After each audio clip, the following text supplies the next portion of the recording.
Te Meta kishte një motivim të fortë dhe qartë politik.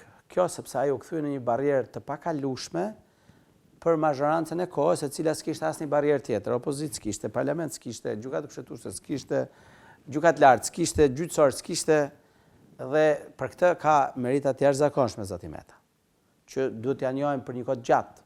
Edhe më vjen keq që ndodhet në paraburgim sot në këtë aspekt, pra, një njeri i cili për këtë pjesë ka një meritë të posaçme. Kështu që në këtë aspekt, nëse e kthem tani tek zoti Begaj, kjo nuk është e njëjta gjë.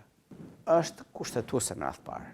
Nga pikpamja e shkeljeve që janë pretenduar, mund t'ju them që shkeljet që ne kemi renditur në kërkesën tonë janë shumë herë më serioze se sa shkeljet që mazhoranca socialiste pretendonte që kishte kryer aso kohë presidenti Meta. Shkeljet që mazhoranca kishte renditur në kërkesën për shkarkimin e presidentit Ilir Meta kishin të bënin vetëm me qëndrimet e tij publike.